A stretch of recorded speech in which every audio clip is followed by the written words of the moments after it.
5, 4, 3, 2, 1. Señoras y señores, es tiempo de la E de esperanza, de ética, de empatía. Es tiempo de la E de entronque entre emergentes. El CONADE presenta Conversatorios 2022.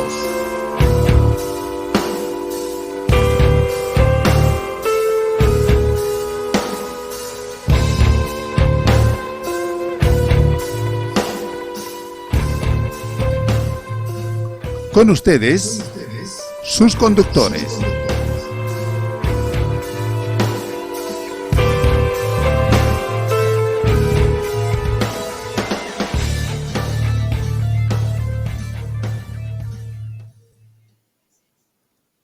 Muy buenas tardes, hoy 15 de octubre vamos a empezar este espacio democrático, este conversatorio para hoy, desafíos y necesidades para una nueva transición política.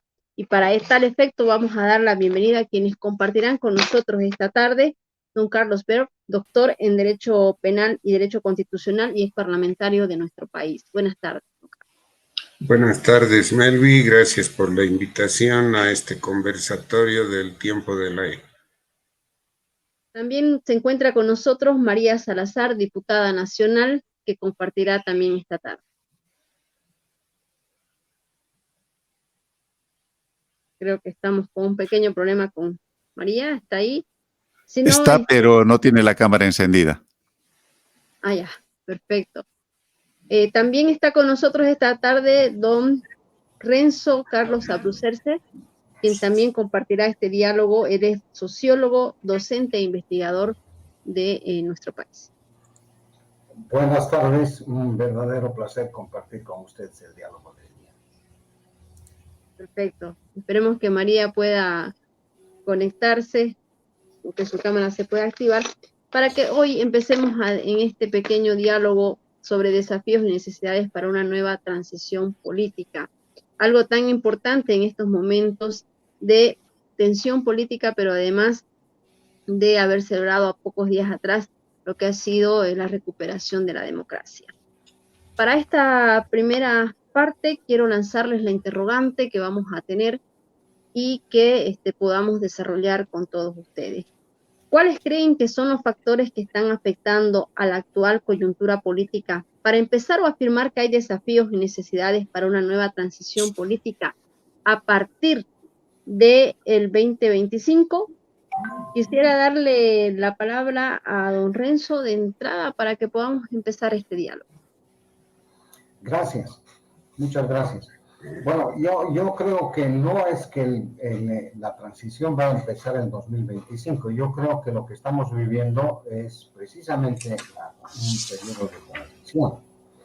Un periodo de transición que eventualmente, si es que las fuerzas políticas logran estructurarse y armar un esquema político, podrían ser competidoras de calidad en 2025. Pero yo sostengo que lo que estamos viviendo es precisamente un proceso de transición. Este es además lo que genera esta sensación de desencantos que invade la sociedad boliviana, de incertidumbre que nos invade, y también un poco esta sensación de que políticamente, por lo menos por parte de la oposición, no parecemos aguantarlo. Yo creo que hay un proceso de descomposición política producto del cierre del Estado del 52, ¿no? Y lo que experimentamos es la búsqueda de un nuevo proyecto estatal, de una nueva alternativa, de una solución de continuidad, que se expresa en esta imposibilidad de la oposición de poder avanzar, que se expresa también en la descomposición del propio movimiento al socialismo, se expresa en este decaimiento de la política, en esta degradación de la política que por momentos excede todos los límites, de manera que el axioma de partida es que no vamos a entrar en transición el 25, sino que el 25 eventualmente podría cerrarse un ciclo de transición que se inicia con el fin del Estado del 52 y en mi percepción, no, desde el punto de vista de mis conclusiones, yo creo que fue el partido que cerró el ciclo del 52. Yo creo que encarnaba la fase final del proyecto estatal y societal del MNR, que finalmente, desde principios del siglo pasado, había ido madurando la idea más allá de los hechos revolucionarios, ¿no? En los que habría que destacar, a efectos de esta conversación, habría que destacar la ciudadanización de las grandes mayorías marginadas hasta entonces a través del voto universal, en articulación con todo el conjunto de medidas que ejecutó. Pero el proyecto nacionalista es un proyecto que pretendía precisamente la inclusión y lo único, en mi criterio, lo único bueno que hizo el MAS fue incluir a los excluidos.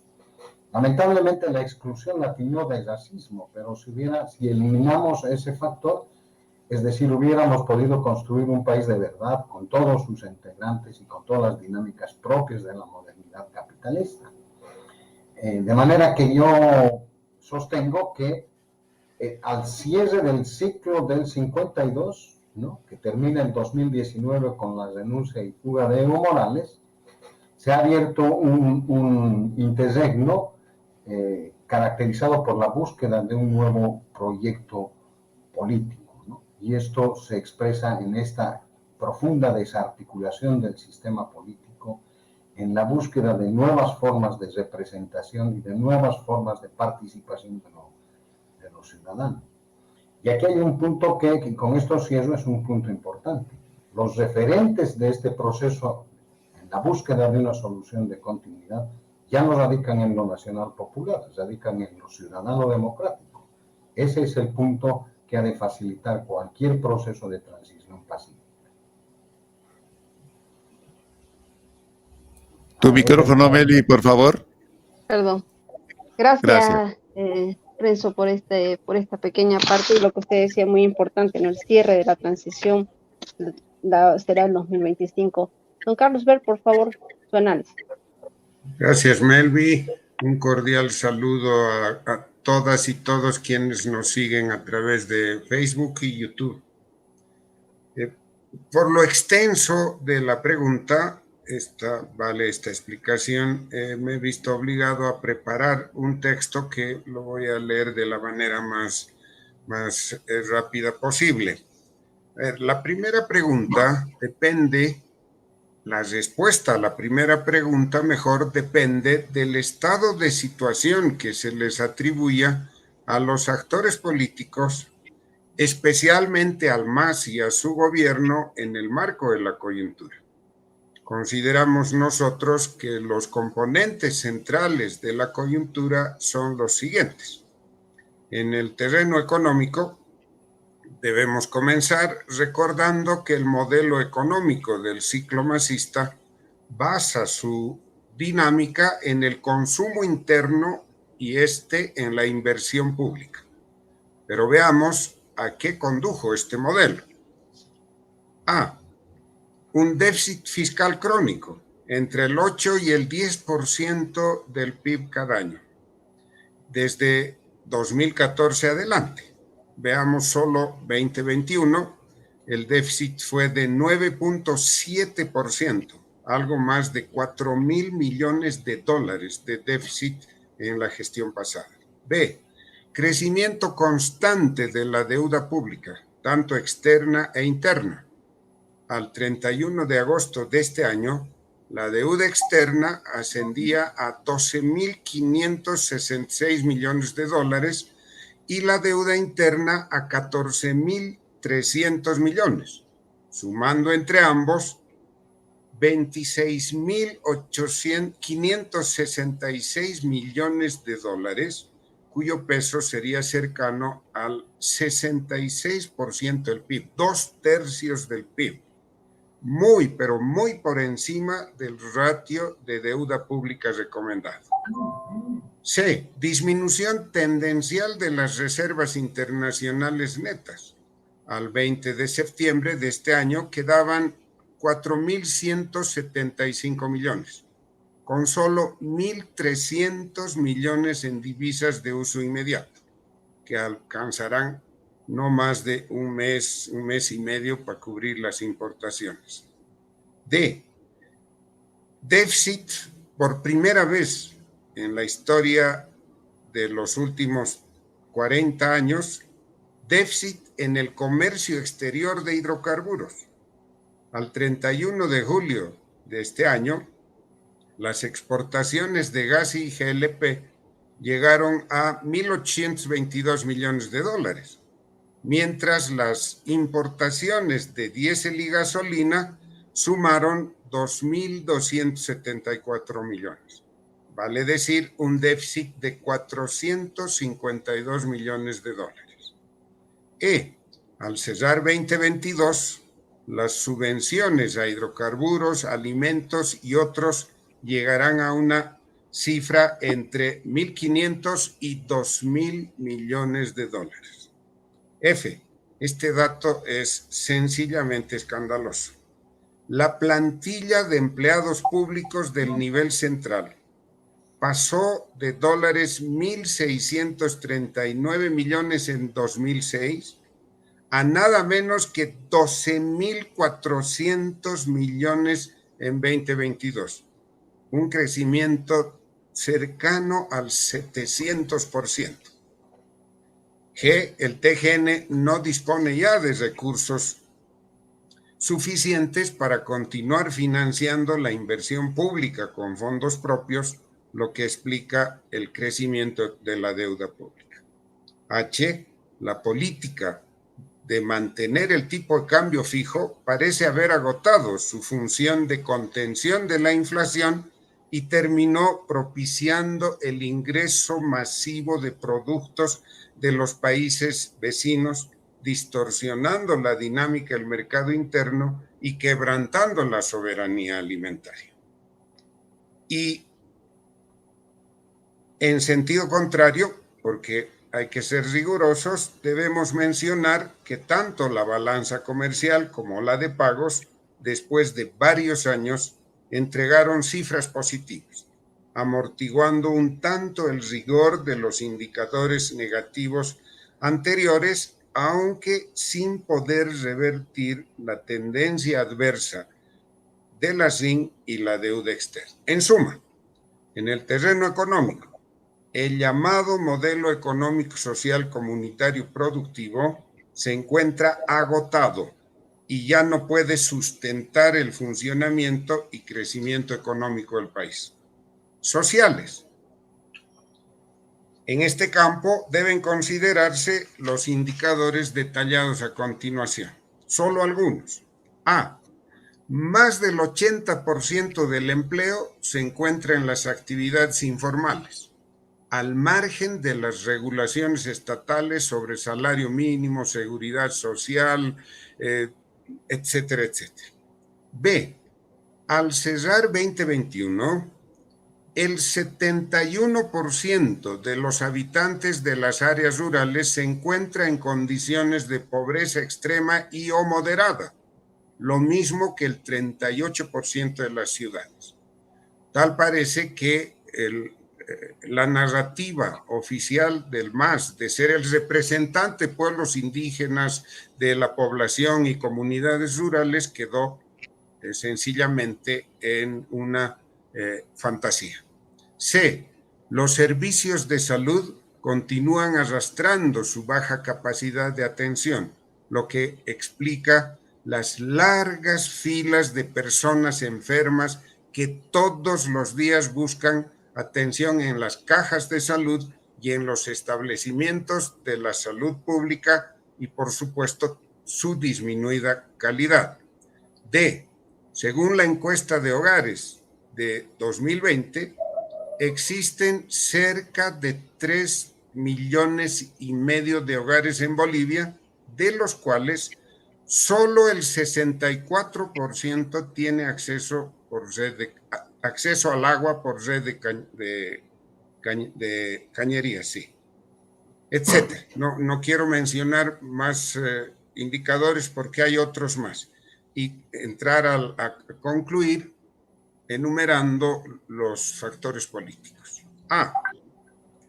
La profunda crisis de la justicia boliviana, la ausencia de acciones estatales para remediarla y la creciente evidencia de la instrumentación política de la justicia en favor del MAS y de su gobierno han convertido el tema en un factor de deslegitimación gubernamental agudo. B. El narcotráfico. Además de su peso en el ámbito del crimen organizado, una vez más está dejando su impronta en el campo político. Dos elementos muestran esto. Uno, la Ley General de la Coca de Evo Morales aumentó la producción de hoja de coca en el trópico de Cochabamba, pasando entre 2014 y 2020 de 17,000 toneladas métricas a 29,200 toneladas métricas, de las cuales más del 90% se utilizan para la producción de droga. Y dos, denuncias de los propios masistas han develado la protección al narcotráfico por parte de altos jefes policiales y funcionarios gubernamentales, así como indicios fuertes de relaciones de algunos dirigentes políticos del oficialismo con connotados narcotraficantes. C. Las tensiones y conflictos internos en el partido de gobierno son cada vez más visibles y van aumentando en intensidad. Lo delicado es que el gobierno nacional fue involucrado en esos conflictos mediante acusaciones de corrupción contra ministros y altos funcionarios del régimen, generando más dudas sobre su integridad y viabilidad.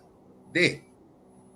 La polarización política persiste como componente de la evolución política del país, agravada por la decisión del gobierno de postergar el censo hasta 2024, por continuar la narrativa oficialista del golpe de Estado y por las acciones judiciales contra autoridades y líderes de la oposición.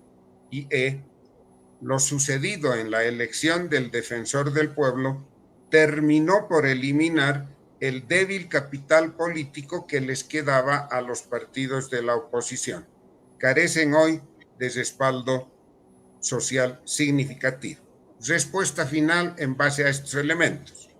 Son tantos y tan graves los problemas económicos, sociales y políticos del país la mayoría de ellos creados o agravados en el ciclo masista, que han generado condiciones suficientes para viabilizar cambios políticos profundos.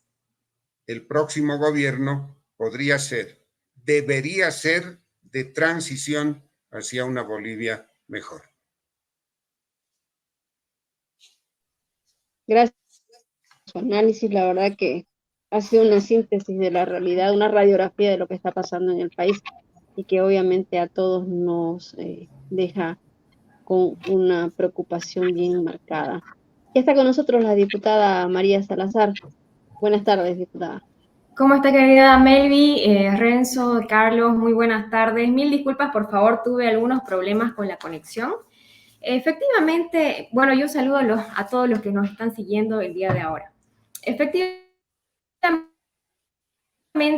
existen grandes cuestionantes y necesidades que se dan a raíz de toda la descomposición que existe en el país. Yo quisiera señalar principalmente la descomposición que existe en la institucionalidad democrática, donde vivimos en un estado cooptado por un partido único que pone como condición para ser funcionario público, ser militante de ese mismo partido y no la meritocracia como debería ser, no la independencia de poderes como debería ser. Por tanto, tenemos instituciones públicas subrogadas a este partido hegemónico. A raíz de esto, la coyuntura política la define este partido, que es el Movimiento al Socialismo, y las peleas al interior del Movimiento al Socialismo son las que generan la agenda política del país. No se habla de políticas públicas, no se habla de mejorar educación, salud, y prácticamente vivimos de prestado. O sea, somos un país que vive endeudándose para poder sostener las subvenciones. Es como si lo llevamos al ámbito de la economía familiar, una familia que vive prestándose dinero para comer, ¿no es cierto? Ahora, en este sentido, no se habla de políticas públicas, no se las genera. Tenemos un sistema de salud precario, educación precario, la agenda es definida por el gobierno y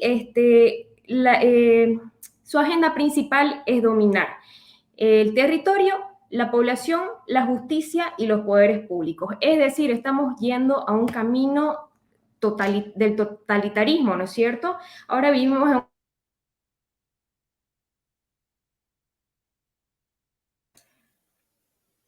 Se cortó la señal. Se ha cortado la señal, creo, de María José. Oh, sí, se ha congelado la imagen. Bueno, Es un tema de internet. Sí, es un tema de internet. A ver, ojalá pueda María José recuperar el internet.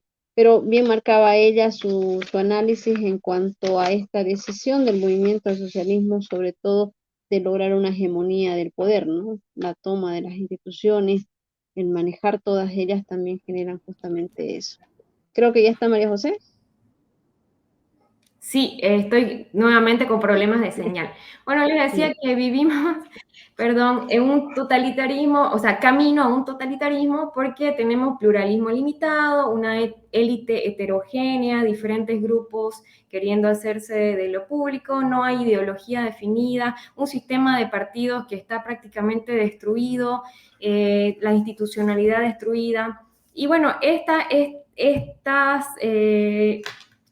cuestiones nos llevan y nos obligan a pensar en una nueva transición, un nuevo estado de transición, pero que tal vez somos muy positivos al pensar que va a haber una transición, cuando hay factores que deberíamos estar mirando y no los estamos mirando. Y además, una oposición debilitada obviamente va a contribuir indirectamente a que vamos hacia el totalitarismo. Pero hay factores como, por ejemplo, el padrón electoral. Si bien el censo es una demanda legítima de las regiones que nos va a llevar a la redistribución de los recursos, a la recomposición de los escaños, va a desnudar también el censo que tenemos un padrón electoral inflado. Entonces, en este sentido, si no logramos antes de 2025 hacer una auditoría al padrón y limpiar el padrón electoral, vamos a nuevamente caer en... va a volver a ganar el movimiento socialismo y posiblemente genere el movimiento socialismo dentro de sí una nueva oposición, como lo estamos viendo ahora, que se están peleando y prácticamente es la oposición del oficialismo, ¿no? Entonces, yo creería que hay que traer, además del censo, a la conversación, a la agenda política, el tema de la limpieza del padrón y obviamente los cuestionamientos que están pendientes al Tribunal Supremo Electoral, puesto que hay ruido también de fraude de las elecciones 2020 que hemos dejado en el olvido y que hay que volver a escuchar a la ciudadanía, que hay colectivos como Transparencia Bolivia que presentaron en su momento a diferentes instituciones un CD con muchas denuncias y creo que esto ha sido de cierta manera desatendido y hay que volverlo a ver, hay que volverlo a analizar. Y como le digo, si no vamos al 2025 con un nuevo padrón electoral, vamos a ser muy ingenuos en pensar que va a haber una nueva transición política. Pero sí, existe una necesidad urgente de que haya un gobierno de transición porque cada día estamos enfrentándonos entre bolivianos y obviamente no quisiéramos, ¿no?, llegar a un punto donde exista una guerra civil o algo así, porque no nos olvidemos que el gobierno está preparando gente. Ya lo vimos en 2019, digamos, ¿no?, cuando la gente afín al movimiento socialismo salía a pedir guerra civil. Entonces, en este sentido, ha venido adoctrinando a su gente para que se genere una guerra civil. Entonces, no quisiéramos llegar a esto, pero sí, obviamente, con la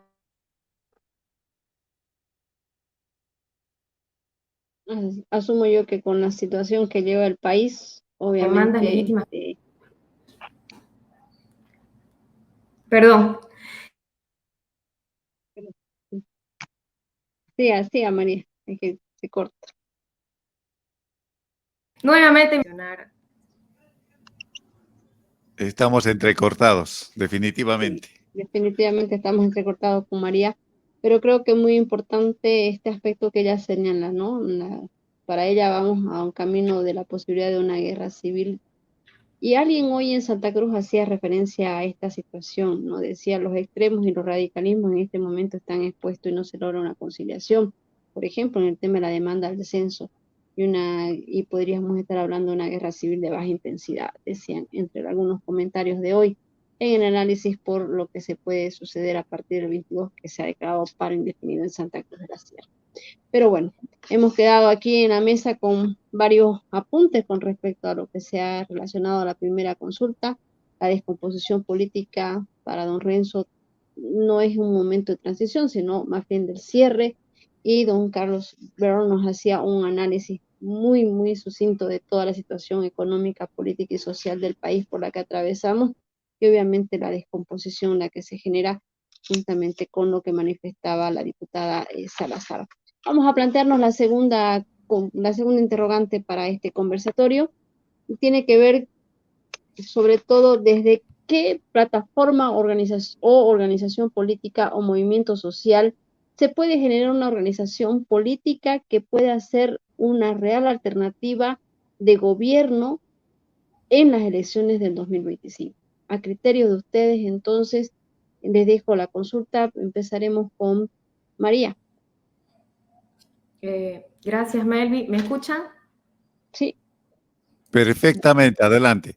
Gracias. Considero que, antes que se vuelva a cortar rápido, considero que tiene que emanar de la ciudadanía y obviamente de esta población consciente que ha estado activa en todo este periodo de lucha ciudadana desde que no respetaron el referéndum en 2016 y además de sectores importantes, ¿no?, que han estado en la vanguardia de la lucha democrática. Considero que se tiene que rescatar a lo mejor que hay de la oposición, digamos, no enfrentarse ciudadanía con actuales políticos, por así decirlo, porque sí a veces veo una intención de desgastar a la oposición actual de algunos sectores, pero hay cosas, hay valores, hay cuadros rescatables en la oposición actual, ¿no? Considero que tiene que regir un compromiso democrático por sobre todas las cosas, dejar a un lado los colores políticos, dejar a un lado las personalidades, dejar a un lado el caudillismo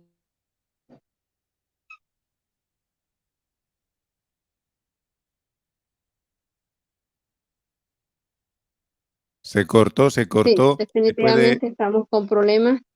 Don Renzo, ablucerse, por favor, mientras María José recupera la conexión. Su opinión respecto a esta segunda pregunta. Gracias. Espero que ahora se me escuche mejor porque estoy con otro Muchísimo micrófono. mejor, Renzo, adelante. Bueno, yo creo que ¿de dónde puede salir una respuesta? Y yo creo que aquí el punto central interpretativo de esto, porque primero yo creo que tenemos que comprender bien cuáles son los componentes de la realidad para poder imaginar soluciones posibles. Lo primero que he planteado yo creo que es muy importante, no es que el 25 vamos a entrar en un proceso de transición. Estamos en un proceso de transición emergente del cierre del ciclo nacionalista revolucionario que estuvo a cargo, cierre final lo dio el MAS. El MAS en realidad, y esto es muy importante reconocerlo en función de lo que estamos hablando, el MAS lo único que hace es ejecutar el proyecto final del nacionalismo revolucionario. El MAS nunca tuvo un proyecto propio, todas sus medidas se habían ido gestando desde principios del siglo pasado, ni siquiera a partir de 1952. ¿No? Todas las demandas de orden económico, político, social, etcétera, son el producto de una maduración que a partir de 1914 de los grupos marxistas, socialistas que aparecen particularmente en Sucre, con Tristán Maroff, Gainsbourg, etcétera, se van madurando y el MNR plasma eso, pero lo hace de forma inconclusa. Y lo que concluye el MAS es lo más importante que tenía que haberse hecho y que tímidamente lo intentó el MAS con la ley de participación popular. Ese es el escenario en el que nos estamos moviendo. Un escenario en que se cierra un ciclo histórico y una búsqueda desesperada de un nuevo proyecto de Estado y de sociedad. Y en esto hay, en referencia a quienes pueden hacerlo, yo creo que es muy importante reconocer, ¿no? Por lo menos analizar, que en el siglo pasado, hasta finales del siglo pasado, la política se hacía con un referente que era inobjetablemente útil, ¿no? Muy cierto, una categoría muy apropiada para conocer la realidad. Y esa categoría era lo nacional popular. Y lo nacional popular encerraba aquellos grandes segmentos de pobreza que caracterizaban la existencia de la república, porque se trataba de una república miserablemente pobre. No la antepenúltima, sino la última, durante gran parte del siglo XX. De manera que no había una forma posible de hacer política que no fuese rescatando, ¿no?, las demandas, las expectativas, lo que yo he llamado en el texto las pulsiones de este sector.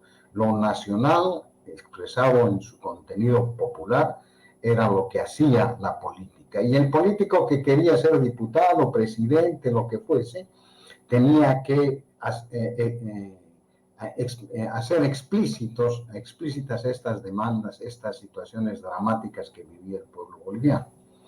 Pero la historia avanza y ha avanzado el capitalismo, han avanzado las fuerzas productivas, sobre todo en la década de oro en la que tuvo a su cargo el MAS, donde ingentes cantidades, se habla de 57,000, no hay una cifra final, pero se habla de 57,000 millones, unos dicen, otros dicen que fueron más de 100,000 millones de dólares que ingresaron como jamás en la vida había pasado en Bolivia.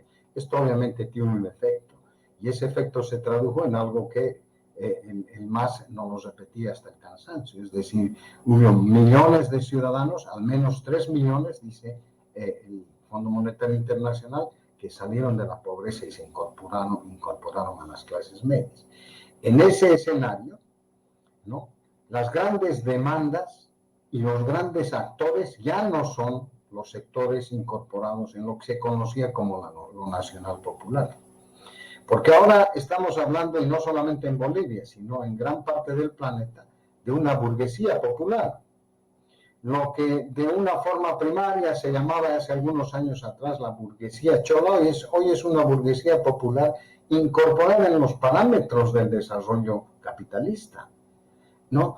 Además, y gracias a Dios, y esto sí de esto debemos regocijarnos, no solamente con una mentalidad capitalista, sino con una mentalidad capitalista identitaria, con muchos signos de identidad que le hacen bien al país. hablamos de una burguesía popular, hablamos de un capitalismo popular que está destinado al crecimiento en los marcos del capitalismo, al crecimiento de la nación en términos nacionales, con una identidad encriptada en ese tipo de desarrollo. ¿Qué quiero decir con esto? Quiero decir que el referente y los nuevos actores hoy en día ya no están en lo nacional popular. No quiere decir que no exista, obviamente existe. En la historia las cosas no cambian en 24 horas. Existen grandes sectores empobrecidos, existen sectores populares, etcétera, pero ya no son el interlocutor principal de la historia y del Estado. El interlocutor principal de la historia y del Estado es el ciudadano de a pie. Y voy a citar en esto, dado que tengo todavía tiempo, el estudio mundial sobre la protesta, que la hizo la Universidad de Columbia y otras organizaciones. En ese estudio, que cubre el 90% de la población y analizó cerca a 1000 eventos de protesta en todo el mundo, llegaron a conclusiones realmente ilustrativas. Primero, la primera conclusión es que en el siglo XX la gente protesta mucho más que en ninguna otra época de la historia. Y la segunda, que es la que nos interesa, en términos generales y de forma generalizada, la mayor demanda es más democracia. Más y mejor democracia. Y esta es una expresión inherente al ciudadano. La democracia de hoy día se basa en la cotidianidad y en la diversidad. Ya no se basa en las grandes clases. Ya no estamos viviendo el momento en que es la burguesía y el proletariado y las confrontaciones, lo que el marxismo clásico y ortodoxo llamaba la lucha de clases, la que define el curso de la historia. Son las necesidades cotidianas que están encriptadas en las identidades.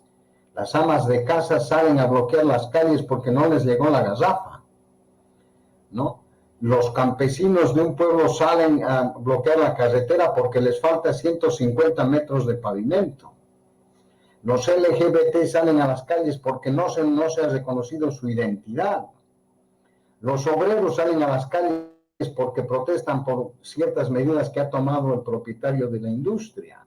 Es decir, vivimos el momento de las identidades y los actores de esas identidades son los que hacen la historia en este momento. Esos actores son los que salieron a las calles en 2019 y echaron del poder a un hombre que se había proclamado, ¿no?, dueño de este país y además por 500 años. ¿Qué quiere decir esto? Quiere decir que ¿de dónde va a salir la solución, ¿no?, el principio de solución para este proceso de transición que, como todas las transiciones, es caótica, altamente peligrosa, etcétera? Va a salir de la ciudadanía, van a salir de las nuevas identidades que, por efectos de las deficiencias de la democracia, no solamente acá, en todas partes del mundo, y por efectos del desarrollo abrupto de nuestras sociedades en términos del desarrollo capitalista en los últimos 30 años, han perdido representación y participación en el poder. Lo que la ciudadanía pide en nombre de sus propias identidades, en nombre de sus propios sectores, son mecanismos de participación y de identidad en el Estado. Y eso se traduce, como ahora esos movimientos lo hemos visto, ¿no?, cuando se produjeron en el 2019 y las plataformas, y particularmente las mujeres, comandaban el movimiento de la subversión, ¿no?, de la sublevación ciudadana. Cuando se les preguntaba si creían en los políticos, no creen pues en los políticos, están decepcionados de los políticos. Tampoco creen en las ideologías porque las ideologías eran los grandes discursos del siglo XX. Tampoco creen en las instituciones, los partidos políticos, porque se volvieron estructuras verticales, ¿no?, además llenas de vicios y de taras. Ya no creen en ninguno de los parámetros que rigieron la política. Estas nuevas formas de organización social y política, que en términos generales llamamos identidades, son las que están formando las nuevas plataformas. Y estas nuevas plataformas hoy en día han reconocido que la nueva forma de llegar al poder y adquirir identidad y representación frente al poder es a través de una reingeniería de los partidos. Dotar a los partidos no de los grandes discursos, el marxismo, el liberalismo, sino de lo cotidiano. Yo creo firmemente que la solución final de este proceso tan complicado, en el que resulta natural todos los traspiés que da la oposición y este proceso de descomposición aguda del MAS, que no es más que los últimos aletazos del Estado del 52, se han de encontrar en las organizaciones ciudadanas, particularmente de jóvenes y de mujeres. Y este proceso, lamentablemente, tiene tiempos cortos. Por eso decía, eventualmente, y ojalá Dios quiera, que esto pueda concretarse para el 2025, porque si no se concreta, vamos a ampliar el proceso de transición y se va a poner muy complicada la cosa para entonces, ¿no? Yo creo, en consecuencia, y respondiendo a esta segunda pregunta, ¿cómo va a reaccionar las plataformas y la sociedad civil? Van a reaccionar encontrando finalmente esta desesperada búsqueda por un mecanismo que los aproxime en términos de representación identitaria al poder. En una sociedad, ¿no?, que ya no es la de Evo Morales ni es la del MNR del 52. En una sociedad en la que son las identidades ciudadanas las que marcan el curso de la historia. Esta es mi posición en torno a la segunda pregunta. Gracias, don Renzo. Don Carlos, por favor. Para responder la segunda pregunta, a mi juicio deben considerarse al menos dos factores. Primero, el abanico de personas, grupos, plataformas, organizaciones políticas, movimientos y sectores sociales que cuestionan las políticas del ciclo masista, destacando entre ellas 4 componentes. Por un lado, grupos de izquierda moderada y centroizquierda que critican y vienen criticando a los gobiernos del MAS. La corriente socialdemócrata, presente desde el periodo anterior. Hay un movimiento liberal, en tercer lugar, ligeramente ascendente. Y por último, los grupos medioambientalistas, especialmente con inserción y respaldo en los jóvenes. La gran multiplicidad de plataformas y grupos reflejan este abanico de fuerzas, de corrientes que son contestatarias al masismo. El segundo factor, la complejidad e integralidad de los problemas del país, que me he permitido resumir, pero muy estrechamente en la respuesta anterior, exige para su superación una plataforma programática clara, también integral y viable, alejada de los diferentes dogmatismos doctrinales, porque acabamos de ver que hay 4 grandes componentes que entre ellos tienen diferencias teórico-doctrinales. Pues bien, para constituir una organización política que pueda ser una real alternativa de gobierno en 2025, se requiere formular esa plataforma programática y, naturalmente, el programa de gobierno en su momento o después. La plataforma y el programa capaces de interpretar a todos los componentes del abanico de actores enfrentados al masismo o a la mayoría de ellos por sus diferencias doctrinales. Por lo tanto, para ser real alternativa de gobierno, que es mucho más que acceder al poder, creo que en eso estamos todos claros. Se puede llegar al gobierno y la cuestión es administrar el Estado, hacer gestión pública coherente, reconstruir el país y mantenerse en el poder. De manera que para ser real alternativa de gobierno se requieren al menos 3 elementos. A. Basarse y responder a una organización política nacional sólida, capaz de impulsar una candidatura y viabilizar la gestión de gobierno. B. Contar con equipos técnicos especializados y multidisciplinarios en los diferentes campos. De lo contrario, no es posible pensar en gestión pública coherente y sostenida. Y C.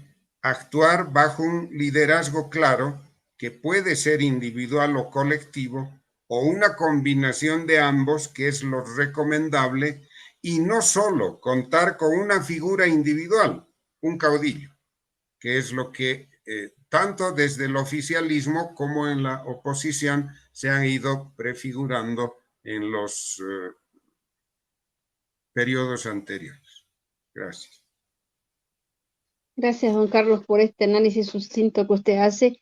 Y esto que he mencionado tanto don Renzo como don Carlos, me hace pensar en algún momento lo que fue la crisis de partidos políticos en nuestro país, cuando se hablan de las nuevas agrupaciones ciudadanas y se las incluyen dentro del que acontecer político y democrático a través de las normativas, y esta decisión de la ciudadanía de ya no contar con, en este caso, la representación política como interlocutor válido entre su demanda y el Estado, porque como decía don Renzo, hay situaciones muy particulares y que la gente ya sabe que protestando va a conseguir la solución a su problema. Así sea como sucede ahora en Cochabamba por el tema de los vertederos, o como sucede acá en la zona de Buenavista por el tema de una carretera, o como decía, simplemente por la necesidad de que llegue a la garrafa de gas a su domicilio. Es decir, estamos ante una situación muy complicada y que muy bien lo dejaba en claro don Carlos, que tiene que haber estos tres elementos fundamentales para quien vaya a ser parte de lo que va a ser la nueva gestión de gobierno a partir del 2025. Y esto me lleva a realizarle la tercera interrogante con respecto a estos temas que tienen que ver con la transición política. ¿Hay riesgo que se repitan situaciones políticas y electorales de las elecciones 2014, 2019 y el 2020? Don Carlos, por favor. Sino afirmativa. Existe el riesgo de que se repitan las experiencias lamentables de 2014, 2019 y 2020. Pero ¿cuáles fueron esas experiencias? Revisemos rápidamente. En 2014 se registró una marcada dispersión de fuerzas en el campo de la oposición. El PDC les restó votos a UD. UD era la alianza de Unidad Nacional más los demócratas. Así es.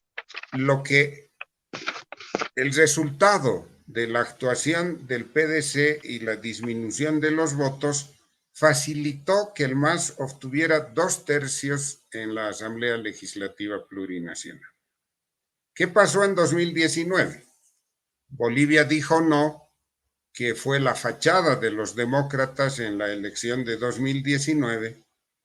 El PDC y el MNR le quitaron votos a Comunidad Ciudadana, determinando que la diferencia entre Evo Morales y Mesa sea cercana al 10%, facilitándole así al MAS a forzar el conteo para evitar la segunda vuelta, el apagón y todo lo que conocemos que terminó desatando la crisis política de ese año.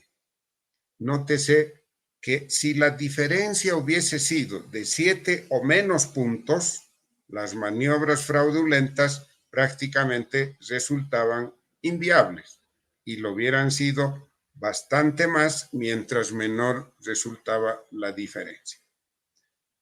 En 2019 y 2020, Comunidad Ciudadana y Creemos, en menor medida, como acabamos de ver, Bolivia dijo no, fueron el producto de simples alianzas electorales improvisadas meses antes de los comicios.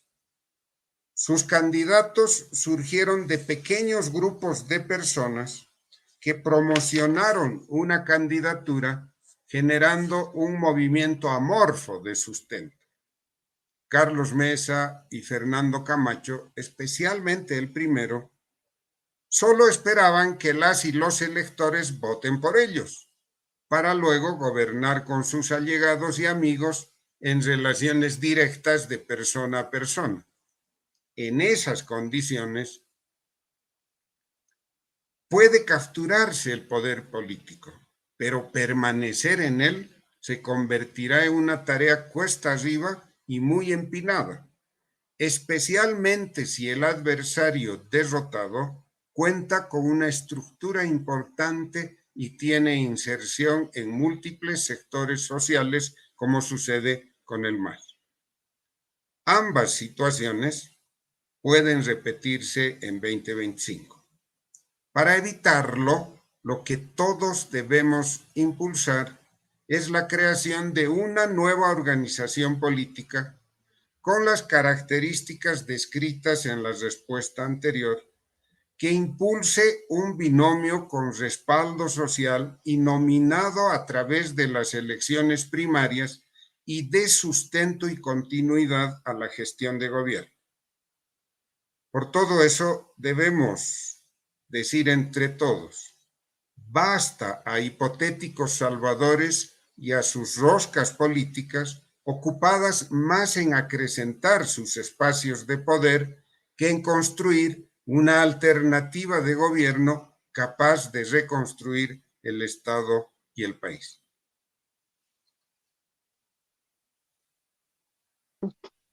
Don Renzo, por favor. Con lo que dice, Su micrófono, por favor. Su micrófono, don Renzo. Está Activa su activado. micrófono. No, está bien. Adelante, adelante. Ahora sí. Sí, bueno, yo estoy plenamente de acuerdo con lo que dice Carlos, es decir, ha sido una sucesión interminable, ¿no?, de protagonismos individuales que no han, finalmente, lo único que han podido redundar es en precarias conquistas políticas, muy precarias. Pero acá también, si queremos tener un horizonte de visibilidad un poco más amplio de lo que la coyuntura nos deja ver, tendríamos que hacernos algunas preguntas interesantes. Una de las preguntas que yo me he hecho con respecto a esto es, ¿por qué la izquierda fracasó en este país? El primer partido de izquierda, un pequeño grupo de intelectuales chuquisaqueños, se formó en 1914. En 1924 se fundó el Partido Socialista Máximo, ¿no es cierto? Hinojosa tomó Villazón en 1929, si no me equivoco, 30.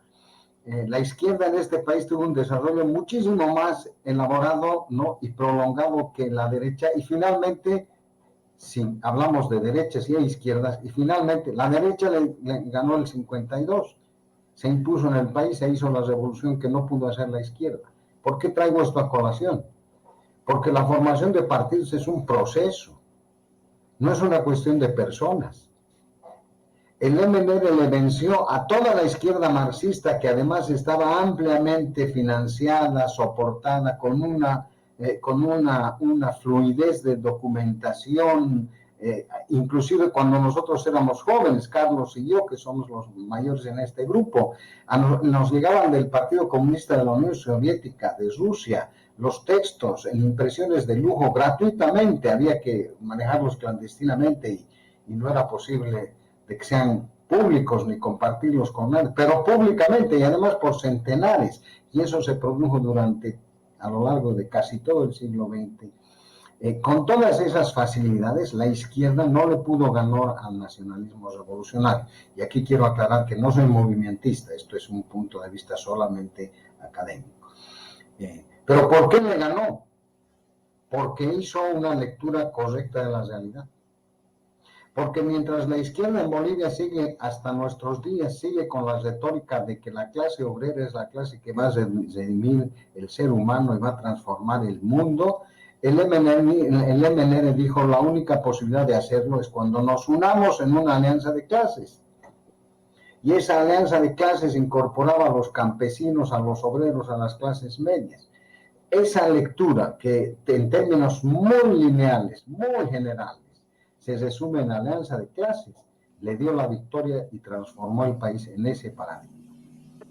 ¿Cuál es nuestra situación?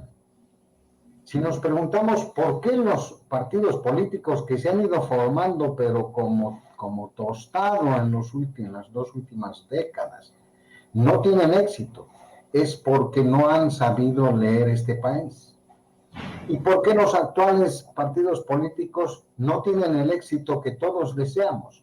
Porque están pensando en los parámetros del siglo XX, están pensando en la Bolivia del siglo XX y están pensando en las organizaciones del siglo XX. A lo que debe sumarse que fracasado el socialismo a través del socialismo real, con la espantosa experiencia del populismo, que no fue más que un socialismo del siglo XXI, que nadie lo entiende, ¿no? Con lo que estamos viendo en el socialismo, que es remanente, dictaduras espantosas, y con la imposibilidad de leer y reinterpretar este país, es difícil que las organizaciones políticas que se formen, si no releen este país, si no hacen una lectura propia del siglo XXI, de un siglo que, para poner solamente un ejemplo, durante los 5 minutos que ha durado, los primeros 5 minutos que ha durado este programa, se han emitido 46,000 millones de mensajes Twitter, se han visto 16 millones de segmentos en YouTube. En esa velocidad de transformación, con esa abismal transformación de las formas en que nos comunicamos y aprendemos, estamos obligados a releer un país que no es exento de su efecto. Los partidos políticos están obligados, si quieren tener éxito, a hacer lo que hizo el MNR y en los liberales el 899 también, los de Eleodoro Camacho. Releer este país e incorporarlo en una estructura política que puede llamarse partido, porque hoy día no gusta el término de partido, puede llamarse partido, agrupación, plataforma, lo que fuese, pero necesitan una organización capaz de concentrar el mando democráticamente. El problema de nuestros partidos es que no han podido desprenderse de las viejas modalidades, ¿no?, que marcaron huella en el siglo XXI y que dieron grandes partidos, como fue el MNR, el Partido Comunista de Bolivia, el mismo Partido Obrero Revolucionario de Lora, que hasta ahora sigue repitiendo el mismo discurso de hace más de medio siglo, etc.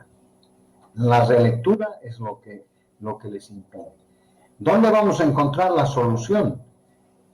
En estas nuevas generaciones, que ya no son de izquierda ni son de derecha, ¿no es cierto? Que para ellos los términos izquierda y derecha ya no existen, son radicalmente de derecha porque defienden su patrimonio, el producto de su esfuerzo, y son radicalmente de izquierda si aceptan el matrimonio gay. Ya las categorías terminaron. Son estos jóvenes y estas mujeres que puedan reconocer las nuevas condiciones de este país, las nuevas fuerzas que se están moviendo y que están en la calle, que están en la cotidianidad, que están en la democracia. De ahí van a salir. Lo que tienen que hacer estos jóvenes es esforzarse por releer el país. Ese es el origen de las nuevas ideologías, ¿no? Y ese va a ser el éxito. Esto toma tiempo, esto es difícil, pero está en ciernes, ¿no? Nuestra colega diputada lo ha dicho, no es que falta gente, hay diputados que en la boca del lobo, porque entrar al Congreso es entrar a la boca del lobo, hacen un rol realmente admirable. Ya, nadie de nosotros quisiera estar en sus zapatos, pero lo hacen. Hay gente rescatable, hay líderes rescatables jóvenes, hay una pléyade de mujeres capaces de transformar este país. ¿Qué necesitamos? Más democracia. ¿Qué necesitamos? Mejor organización. ¿Qué necesitamos? Mensajes más claros. ¿Qué necesitamos? Una visión renovada de lo que es la democracia. Una democracia de a pie, una democracia del ciudadano, para cual la libertad, el derecho, sus derechos y su economía se miden primero en el bolsillo y después se miden en el ejercicio y el respeto de sus derechos ciudadanos. Yo creo por eso que las nuevas organizaciones, respondiendo a la pregunta, las nuevas organizaciones han de partir de comprender que esta Bolivia no es la Bolivia de los líderes anteriores. Tampoco es de algunos líderes actuales que no han hecho más que tratar de clonar el pasado en el presente. Es la de sus propias identidades, la de su propia lectura y la de sus propias posibilidades. Ahí está la solución de los partidos. No está en las ideologías, no está en los grandes mecanismos, tampoco está en los grandes financiamientos, que era uno de los requisitos fundamentales del siglo pasado. Si tengo un gran partido, ¿quién me va a dar la plata? La plata hoy día es un factor importante, pero lo más importante es que su poder real está en el ciudadano. Está en ese ciudadano que sin que lo convoque nadie, sin que le pague un centavo el gobierno, como hace el MAS, sale a las calles, expone su tiempo, su vida, su seguridad y protesta por sus derechos, ¿no? Yo creo que por ahí pasa la solución de la organización y de la formación de las nuevas organizaciones políticas que han de reconstituir esta maltrecha democracia. Don Renzo, y sin embargo también quería consultarle, ¿los riesgos siguen siendo los mismos de las anteriores elecciones frente a esto, lo que usted nos plantea, esta masa, esta gente que sale, que protesta, y estos que no saben leer la realidad? ¿Podemos arriesgarnos a que No, suceda lo mismo como planteaba? no creo que solamente sean los mismos, son mucho más peligrosos. Son mucho más peligrosos porque se hunden más. Los manotazos de ahogado suelen ser los más dolorosos y los más peligrosos. Tiene razón. Y en este afán, el MAS, y lo aseguro con absoluta certeza, el MAS está dispuesto a hacer, y Evo Morales particularmente, lo que fuese para evitar nuevos liderazgos y nuevas organizaciones políticas que le hagan frente. Gracias. Gracias, don Renzo. Y bueno, me quedo con algunas pautas de estas respuestas, como la que nos decía don Carlos Per, que hay que hacer un basta ya a los hipotéticos salvadores, pero sobre todo releer lo que es esta Bolivia de ahora y lo que también nos decía don Renzo acerca de las clases políticas. Quiero también agradecerle a Lidia Lema, que dice: buenas tardes, doctor Ber, placer de escucharlo y verlo. También Gonzalo Marín, excelente intervención, señor Carlos. Ricardo Fernández, que dice: parte de la izquierda se convierte en derecha, el MNR nació como izquierda y terminó formando y dando cuerpo a la derecha. Dice Benjamín González: Carlos, un capo, dice, la sencillez de un grande. Y también Bari Tefún dice: los actuales políticos no tienen una lectura de Bolivia, país único, desconocen las regiones o departamentos y sus sociedades no están próximos a su pueblo. Esas son algunas de los comentarios que tenemos a través de quienes nos siguen en redes sociales. Y les comparto esta cuarta interrogante en este conversatorio acerca de la transición política. ¿Qué cambios debería proponer la organización política que aspira a ser el 2025 una alternativa de gobierno para configurar un real periodo de transición? Se lo dejo, don Carlos. Empezaremos con Sí, usted nuevamente. cómo no, Melvin. Pensé que le tocaba a Renzo por la alternabilidad, pero con mucho gusto. A ver, para responder a esta pregunta hay que volver a la respuesta inicial, ¿no? Por eso era importante pasarse el trabajo de hacer un inventario, aunque sucinto, pequeño, de los elementos, los problemas que le aquejan al país. De manera que ese diagnóstico nos señala también la orientación de los cambios que necesita el país. Las propuestas que se conciban para resolver esos problemas delinearán un programa de gobierno inspirado a su vez en una declaración de principios que tenga la nueva organización, los nuevos equipos. Se trata de varios nuevos equipos que compartan ideas, proyecciones, imaginarios comunes y no simplemente un líder rodeado de amigos que administra el país. A manera de ejemplo, veamos algunos de ellos para mostrar rápidamente, porque no tenemos mucho tiempo, cómo se va hilvanando un conjunto de planteamientos para resolver los problemas. Veamos ejemplos. Para disminuir y eliminar el persistente déficit fiscal, debe reducirse la planilla de empleados públicos en el nivel central, sin afectar la eficiencia del aparato estatal, por supuesto. Recordemos, el déficit fiscal está alrededor de los 4.000 millones y la burocracia estatal ha crecido hasta 12.400 millones de dólares.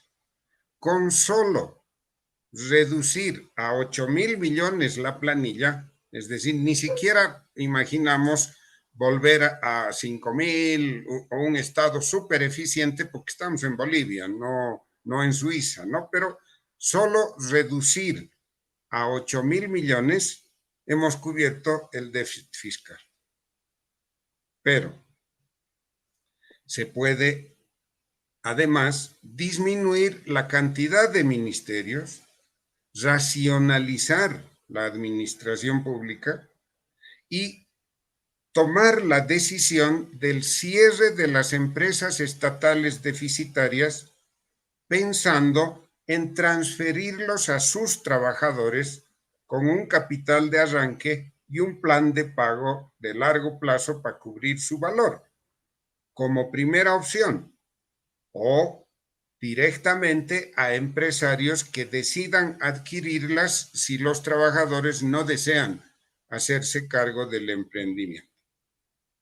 Pero en todo caso, el Estado mantendrá la propiedad y operaciones de las empresas estratégicas, YPFB y sus filiales, Entel, Ende, YLB y BOA, pero en este último caso, abriendo el mercado a empresas privadas que deseen operar en el país, porque ya sabemos que los monopolios estatales son perniciosos. Es muy complicado volar hoy en día en BOA porque uno nunca sabe si va a salir a tiempo el avión. Y eso es resultado de que tiene el monopolio. Veamos otro elemento. Para eliminar la política de tipo de cambio fijo, hay que introducir una política de tipo de cambio variable, pero en forma paulatina y cautelosa, utilizando un mecanismo parecido al antiguo Bolsín con el que se superaron los gravísimos problemas que dejó la crisis de la UDP. Un Bolsín regulado por el Estado de manera de no perder el control de la curva de la inflación, que es lo que sucedió en la Argentina y sucedió en otros países en los años recientes. Veamos otro tema. Hemos dicho que el Tesoro General no tiene ya recursos para financiar con la inversión pública y de esta manera mantener el dinamismo del modelo. ¿Qué hay que hacer entonces? Sustituir paulatinamente la inversión pública, incentivando la inversión privada nacional y modificando las reglas para volver a captar inversión extranjera directa.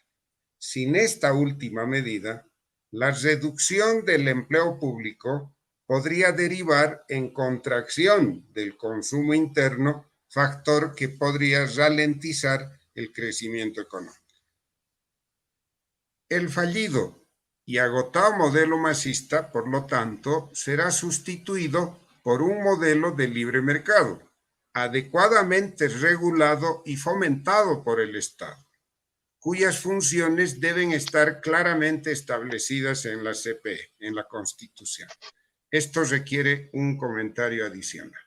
Si vemos la línea de tiempo y el desarrollo histórico de Bolivia, siguiendo el razonamiento de Renzo, comienza el Estado moderno con la Revolución del 52, el Estado del 52 de la Revolución Nacional, que entra en crisis en 1985, es sustituido por el Estado neoliberal, que a su vez fracasa, genera más pobreza, mayor concentración de recursos, corrupción, y entra en crisis al comenzar el siglo XXI y es sustituido por el Estado plurinacional actual, que tampoco cumple sus funciones, pero aquí hay una característica.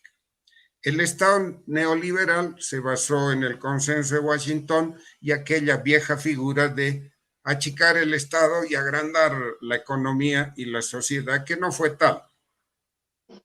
El modelo del Estado plurinacional es la antítesis. Es la economía estatalizada a ultranza. El modelo funciona con inversión pública y hemos visto a qué nos ha conducido.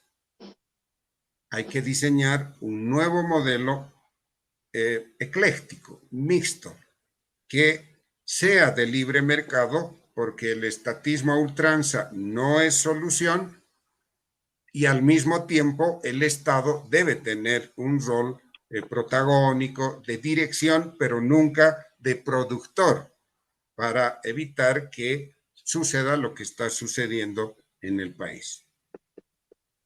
La remodelación de la base económica exigirá, en el campo político, el abandono del sistema de gobierno ultracentralista implantado por Evo Morales y continuado por Arce Catacora. Los cambios en la estructura del Estado resultarán del debate sobre profundizar o aplicar realmente las autonomías territoriales o, en cambio, avanzar al modo de Estado federal, para lo que inevitablemente deberá convocarse a una asamblea constituyente. No solo para esto, hay muchísimos otros temas. Por ejemplo, en justicia.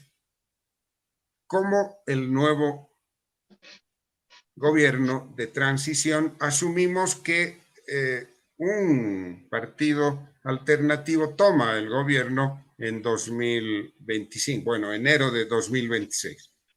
¿Cómo desembarazarse de este aparato de justicia que es un aparato de represión burdo? ¿Cómo cambiar eso? Para todo esto se va a necesitar medidas políticas de fondo, entre ellas una asamblea constituyente, porque el Estado plurinacional, el régimen masista, ha afincado su visión y sus modelos en el texto constitucional que antes no tenía esas raíces tan profundas. Y así sucesivamente deben concebirse soluciones para cada una de las variables que amenazan la estabilidad económica del país y para corregir la crisis de la justicia, enfrentar los delicados temas del narcotráfico, el medio ambiente, la reconstrucción de la unidad nacional, etcétera, etcétera. Es realmente un escenario, una proyección altamente compleja, pero nadie ha dicho que lo complejo es imposible de realizar. Claro y concreto, don Carlos, con su apreciación. La verdad que deja mucho para seguir analizando. Don Renzo, por favor. Y lo que ha mencionado Carlos es inobjetablemente cierto. Hay una enorme cantidad de cuestiones en la base económica que han de poder condicionar los cambios que debería proponer la organización política que aspire al poder en 2025. Pero yo me quiero situar en el escenario propiamente político, aunque sabemos que en gran medida la política se basa en la economía. Pero de hecho estamos en un proceso, en un momento económico bastante complicado, es decir, ya se van produciendo aquellas condiciones a partir de la situación económica que suelen traducirse en un descontento y en una negación del statu quo que proponen los diferentes gobiernos, y en este caso el gobierno del MAS, que también, como decía Carlos, ya ha agotado su proyecto político, su proyecto económico. Es decir, además que en realidad nunca tuvo un proyecto económico real. Si recordamos, armaba ciertos escenarios de acontecimientos que se habían hecho hacía mucho tiempo antes, ¿no? La nacionalización de los hidrocarburos, ¿no? Trasladando soldaditos cuando esto se lo había hecho ya más de 3 décadas antes. Hablaba de la reforma agraria, cuando la reforma agraria tenía ya como 60 y pico años. Es decir, el MAS nunca salió de ese modelo, el modelo nacionalista revolucionario, el modelo más que del MNR, de la propia revolución que transformó Bolivia y que la sacó del siglo XVIII y la puso en el siglo XX. Pero esto tiene aristas, y como todo proceso económico que lo ha sintetizado tan brillantemente Carlos, tiene algunas aristas que yo creo que valdría la pena tomar en cuenta. Lo primero que la pregunta dice, ¿qué cambios debería proponer la organización política que aspire a ser el 2025 alternativa de gobierno, ¿no? Para configurar un real periodo de transición? Yo como ya lo he mencionado, yo evito lo del periodo de transición porque considero que estamos en el periodo que no se abriría a partir del 2025. Pero ¿qué cambios se deben producir? El primer cambio que requiere realmente potenciar las formas y las organizaciones políticas en Bolivia es una restitución de los factores democráticos. Si uno se pone a analizar la ley de partidos políticos o la ley electoral, es realmente espantoso. Es decir, el Tribunal Supremo Electoral decide si quien ha elegido un partido eso no puede o no puede ser jefe de ese partido.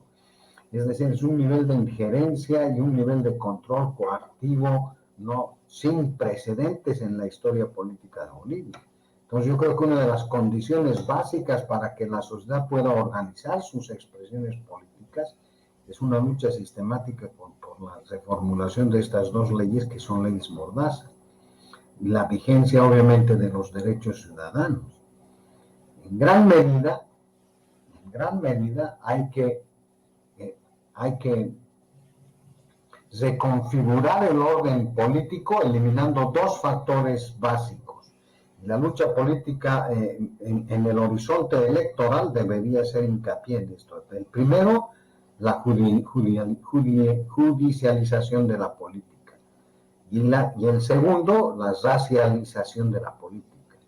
Yo creo que el éxito político del MAS, el éxito discursivo del MAS, que en algún momento llegó a convencer grandes proporciones de la sociedad boliviana, se debe primero al miedo de sus jueces, a sus jueces y sus fiscales, y al estigma de la raza.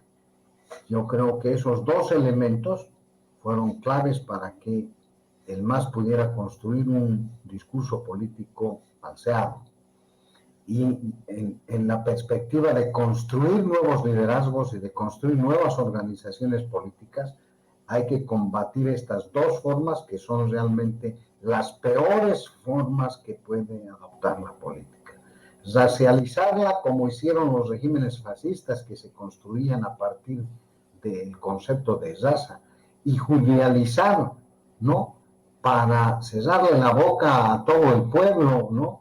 Son dos elementos que deben constituir parte nodal del proceso de reconstrucción y las propuestas de organización política en el futuro. Yo creo que esos son dos factores, además de todos los que ha mencionado Carlos Bort. Pero acá se trata de una lucha política, ¿no? Centrada en términos generales en la reconquista de la democracia. Bajo los términos en que hoy día funciona esto que entre comillas llamamos democracia boliviana, ha de ser muy difícil que las fuerzas políticas puedan hasta el 2025, en tan poco tiempo, reconstituirse y acumular la fuerza necesaria como para hacer frente a el MAS, que entre otras cosas no es que haya desaparecido ni va a desaparecer, ha de ser interlocutor válido todavía por muchos años.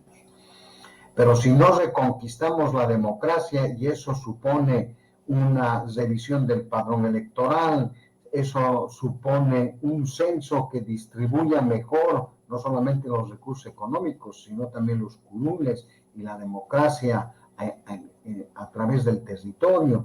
Si no luchamos por una vigencia plena de los derechos ciudadanos, por una anulación o por lo menos por una modificación de la ley de partidos y de la ley electoral, que son leyes mordaza, etcétera, ha de ser muy difícil el camino para las próximas generaciones en términos de organización política, y más difícil aún considerando el poco tiempo que nos quedan para las próximas elecciones.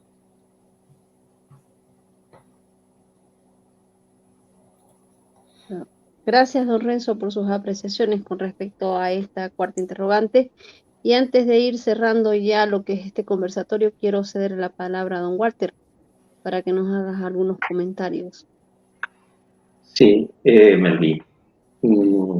Los que me conocen, que son bastantes, saben que soy un declarado agnóstico, tanto en la práctica como en la teoría. Pero soy muy respetuoso con todas las personas que son creyentes, de la religión que sea. De hecho, a lo largo de mi vida he colaborado con muchas de estas personas, pero mi condición de agnóstico me lleva a pensar y además a afirmar que no hay milagros, y en política menos. Yo no creo en esos milagros que la ciudadanía, la sociedad boliviana, de la noche a la mañana se va a transformar, va a tomar conciencia. No creo en eso, y por eso no acostumbro a idealizar al pueblo. Pero sí, soy de las personas, y lo he vivido a lo largo de los años que he estado en Bolivia y aquí en España también, de que hay que estar con la gente y hay que atender a la gente y hay que entender a la gente.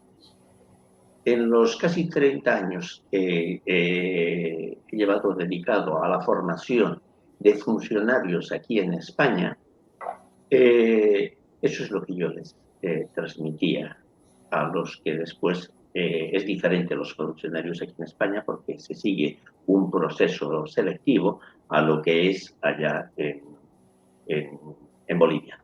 Pero a lo que iba, yo creo en la formación, creo en la información, creo en la concienciación.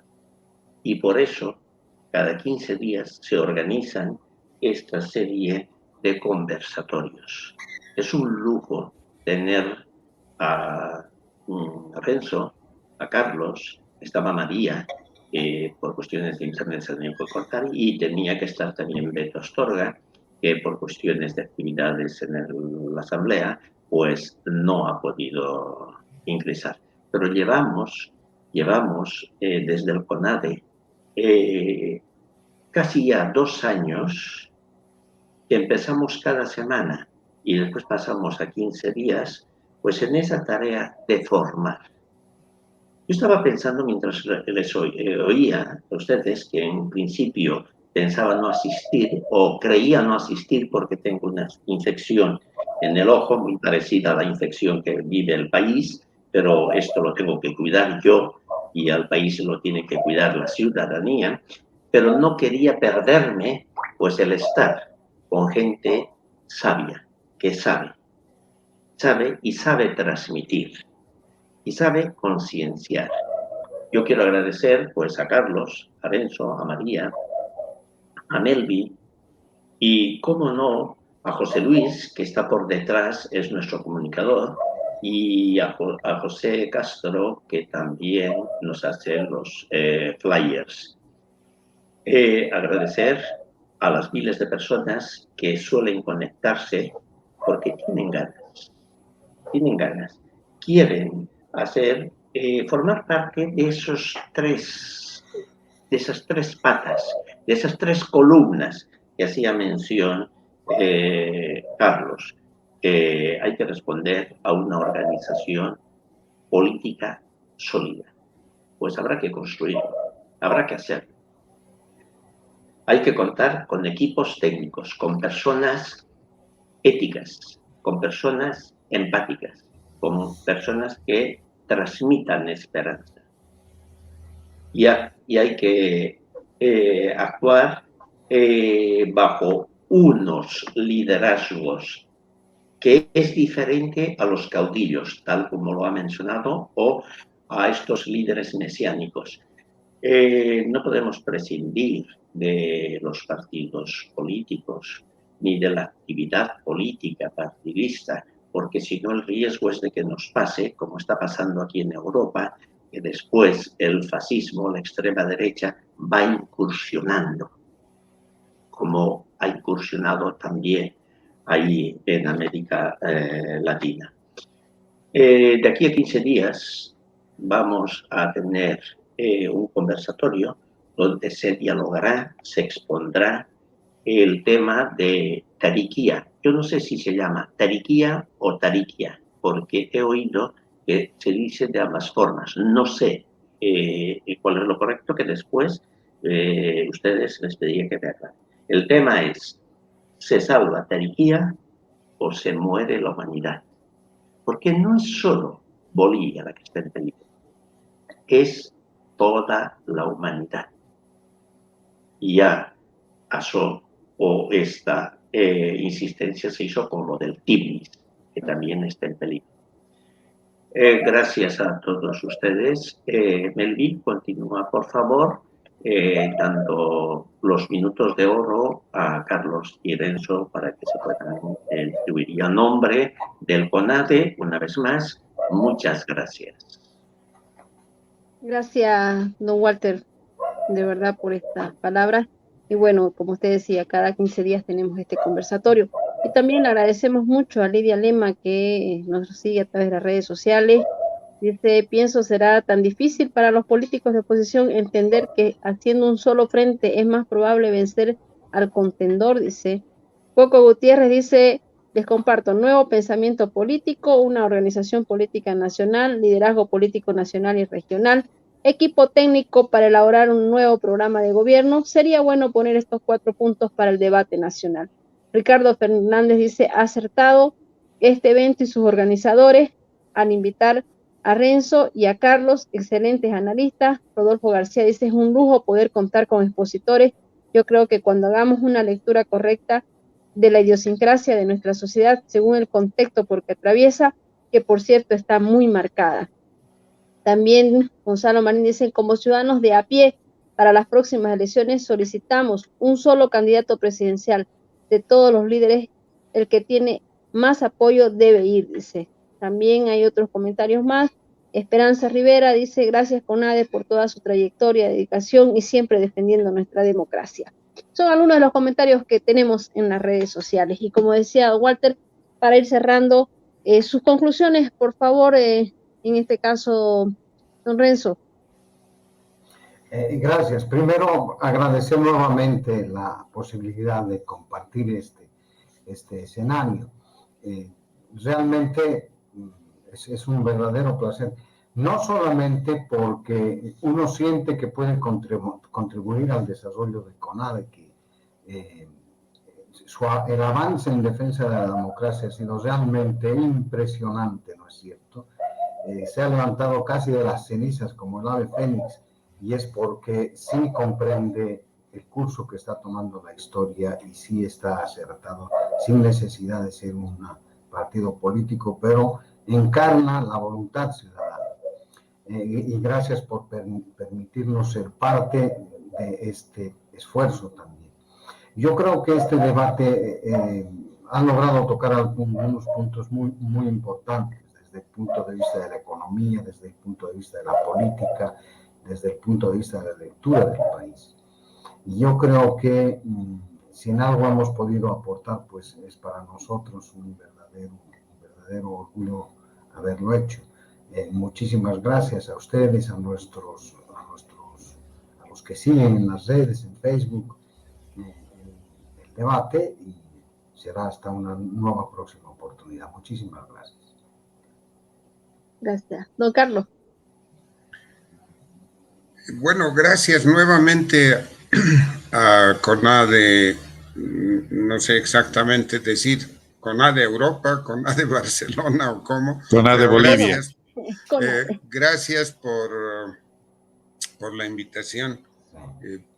Quiero remarcar como último mensaje que lo que he intentado transmitir es un mensaje realista con un trasfondo de optimismo. No se puede ser solo optimista en estos días, se debe ser realista. ¿En qué estoy pensando?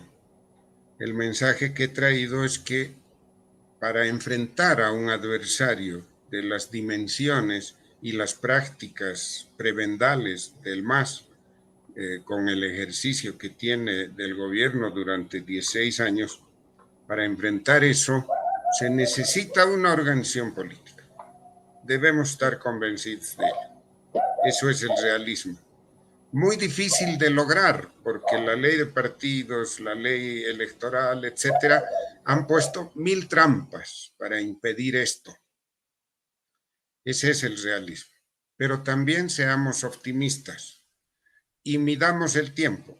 He estudiado todas estas leyes y tenemos exactamente 2 años, hasta octubre de 2024, que será el momento en que se convoque a las primarias. Hasta octubre de 2024 tenemos 2 años para hacer surgir, para crear, articular y hacer surgir una nueva organización política capaz de ser protagonista, de actuar en este escenario tan complicado, de capturar el gobierno y de viabilizar los cambios que el país necesita. Ese es el mensaje. A tiempo de agradecerles a todos por la organización, por la invitación y sobre todo, no sé cuántas personas, espero que sean decenas, centenas, que nos han escuchado, nos han seguido con paciencia este intercambio de criterios. Gracias a todos. La verdad que gracias a todos, gracias a Luis por estar ahí atrás haciendo la dirección de esto, también a don Walter y a todos, ahí está Luis, por ser parte de todo este trabajo. Y solamente como una cápita final, antes de despedirme, el tema de Santa Cruz con su paro cívico indefinido decidido a través de un cabildo es algo que está generando demasiada tensión en el ámbito político y social, y como ustedes conocen, ya empiezan a haber esas declaraciones que llaman ya a la confrontación, que llaman a la posibilidad de violencia ante en este caso un proceso que se ha generado desde hace mucho tiempo y que hoy se ve en la necesidad extrema de aferrarse a una medida tan radical como es el paro cívico para poder conseguir adelantar la fecha del censo 2023, un censo que no es para las autoridades quienes están a la cabeza de esto, no es para un gobernador, no es para un alcalde, no es para un rector, no es para un presidente del comité cívico, es para todos los ciudadanos, y cada uno de los ciudadanos de a pie sabe la necesidad que tiene cuando va a un hospital público y no consigue una ficha médica, no consigue el remedio, no consigue ser atendido, y como dicen muchos aquí en Bolivia, y como lo mencionaba en el aspecto económico, si no tenés plata, muy difícil lograr en muchos casos salvar la vida. Hoy Santa Cruz se enfrenta al desafío de una medida que es lapidaria para muchas personas que ganan el día a día. Es una medida extrema, pero necesaria para conseguir mejores condiciones de vida que lo que va a ser este paro indefinido a partir del 22. Les agradezco a todos por estar en este conversatorio. Don Carlos, don Renzo, un gusto, un placer haber estado con ustedes y compartir. Será hasta un próximo encuentro. Gracias, Walter.